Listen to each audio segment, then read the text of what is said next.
Well, it's part 2 of the old trailer update. As fate would have it, of course, I found some potential tires on Marketplace. So I'm going to take a ride out, see if they can match up. There's a guy on Marketplace who claims he buys tires by the truckload. He marks them up only $10 a piece. So you pay, you know, these are like $100, $110 a piece for the tire and the rim. He's got all different sizes. These are a very high profile sidewall, so I don't know how common that is, but I'm first going to see if I can get these things off, at least get one off so I can bring it with me to match it up. These lug nuts have not been removed since they were first installed in 1987. I know, this is not actually penetrating oil, and John, if you're watching, I'm sorry, but I can't find that super duper penetrating oil that you gave to me. But this is better than nothing. I bought this impact driver sometime in the last year, and I've used it 3 or 4 times and was not very impressed with it, because when I would try and take a bolt off with it, it would start and stop and start and stop, and just didn't seem to have the power that I would have expected from an impact. I mean, this is a 1/2-inch impact driver. I just saw that there are settings. There's a little keypad or touchpad there with different settings. There's a bolt setting and then 1, 2, and 3. I didn't know they existed, so I think I just had it on the wrong setting. So let me set it to the bolt setting and see how it works this time. All right, instead of dragging a jack out, let's see if we can just pick up the corner of this trailer.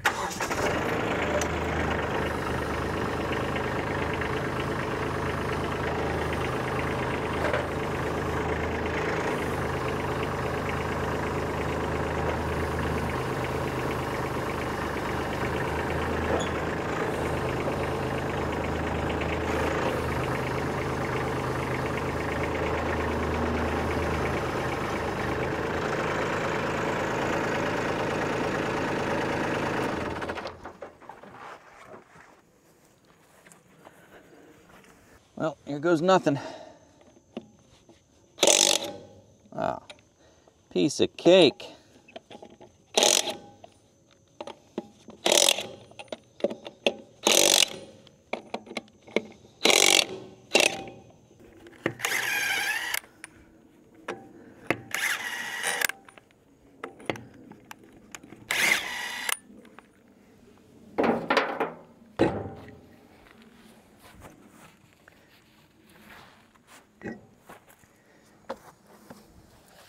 Well, there are the trailer brake wires, and it looks like some baling twine got caught around the axle and probably tore the wires out of the connectors here. So that would explain why the trailer brakes are not working. Hopefully that's an easy fix. Well, I cut the baling twine from around the axle, so that was easy. I just did the math. 1987 was 37 years ago. That's almost 40 years. And 40 years is almost 50 years, which is half a century. That's a long time ago.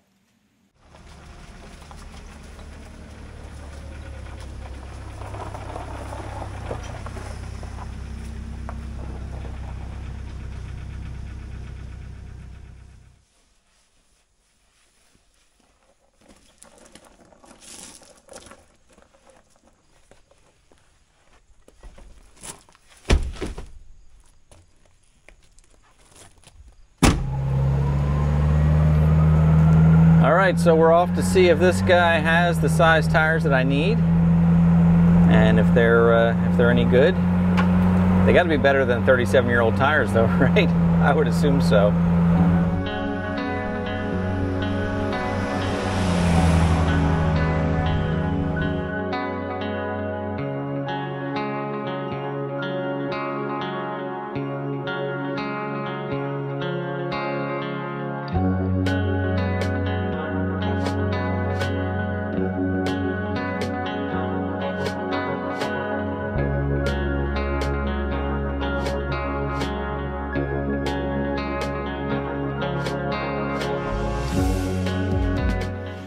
All right, I got 4 of these tires, brand new. They are not as high profile, but they're actually 6-ply. The other tires were only 4-ply.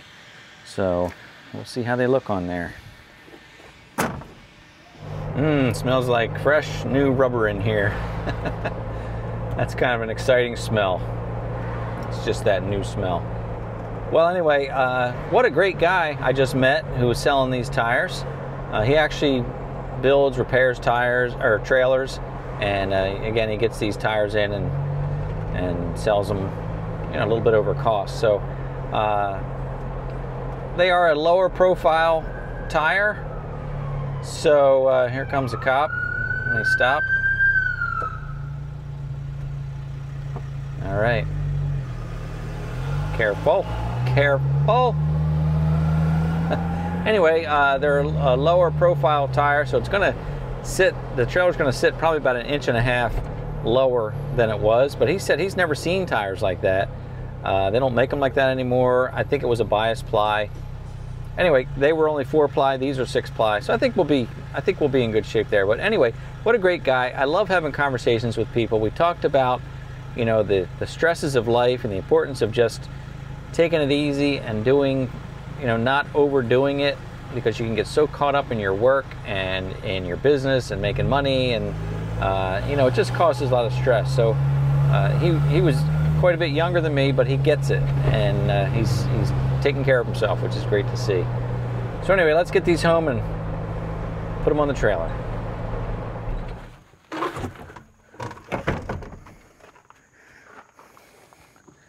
Let's put one of these in place and see how ridiculous it's going to look with smaller tires.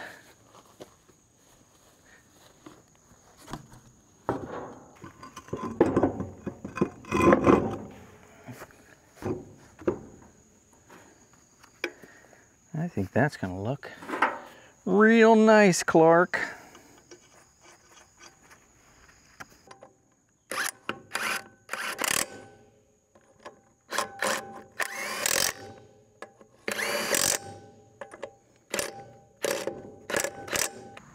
It's a little smaller, but it actually looks really good.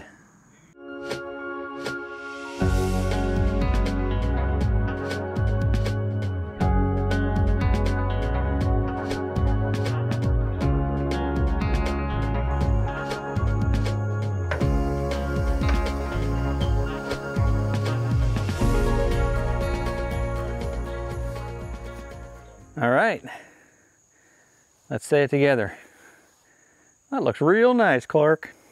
I was actually afraid it was going to look a little silly with the lower profile tires. I mean, they're not low profile, it's just the other ones were extremely high profile, where these look actually pretty normal. Yeah, I like it.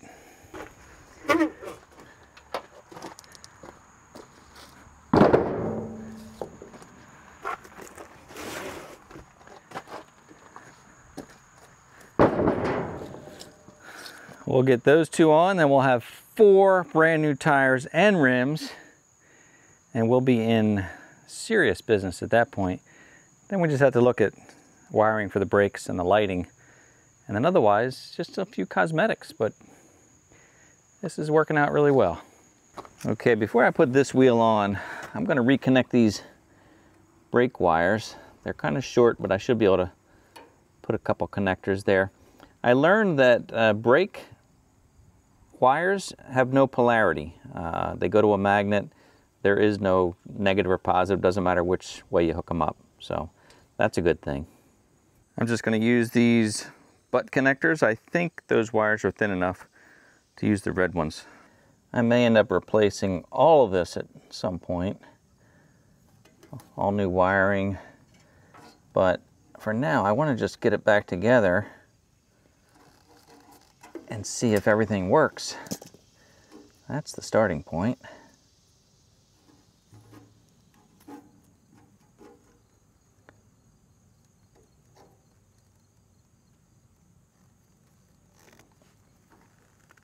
Okay, so those wires are reconnected, so that means I can test them out.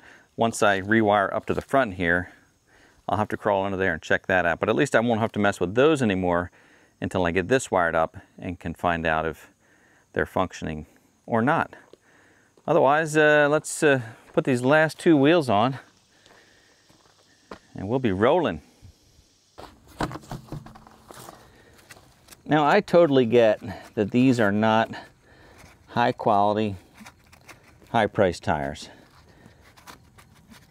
They are what the industry refers to as China bombs.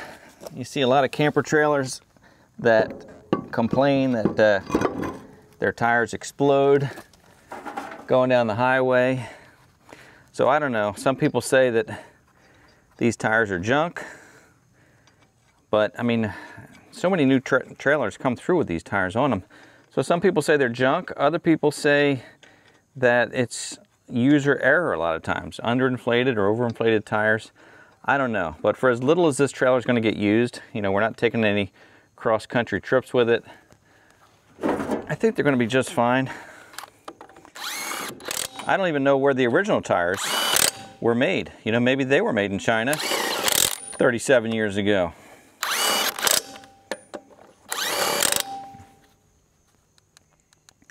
I'm actually afraid of this impact putting too much pressure on these.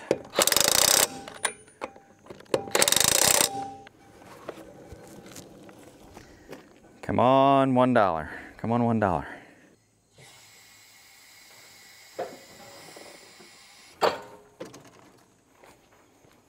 Sweet. So the next couple of things on my list for another day are, of course, to rewire this to the large connector and get my brakes tied in. Make sure the lights are working. There's a couple marker lights here that are out. It would be nice to replace those. It would also be legal to replace those, so that's good. I'm also going to replace this jack, even though it works fine. It's a good jack. I feel like with a trailer this heavy, you really should lift from the center point. You know, if you leave the tractor on here or have something heavy on here and you want to jack it up off the truck, I just feel like you should not be jacking from the side, because you could kind of, I don't know, rack the weight or shift the weight. So I think it's important for a heavy trailer like this to lift from the middle. So I'm going to get a new jack for here and grind this off and either bolt the new jack on, probably just weld it on like the old one was. And then I think we'll be good to go. Of course, we need to go to the good old DMV and make it all legal, and that should not be a problem. And then as time goes on, you know, scrape off some of that rust, put some more paint on there, and we'll be good to go. But I like it. I like it a lot. I think it looks really good. I was concerned about those tires, you know, being different height profile, but this actually looks like it's supposed to, as far as I can tell. Yeah, very happy with that. Okay, I found the answer about our 1987 tires here. Superhighway King. Sounds like a Chinese brand, but lo and behold, these tires were made in the USA 37 years ago. So we'll get to those projects in future videos. If you like this video, if you like this kind of content, please hit the like button, give it a thumbs up. Also, if you've not yet subscribed to the channel, I invite you to join us, because I'm going to be talking about doing some of this tractor work for hire. I think a lot of us who have these compact tractors think, you know, we could make a few bucks on the side with these things. I'm going to be looking into that more and more, and hopefully offer some tractor service to you know, help supplement my income and help pay for some of this stuff. So stay tuned for that. We'll talk about that in the future, and of course plenty of other projects here going on, and I've got some equipment to test out on the tractor coming up very soon. So make sure you come back. I do appreciate you being here, and as always, I look forward to seeing you next time.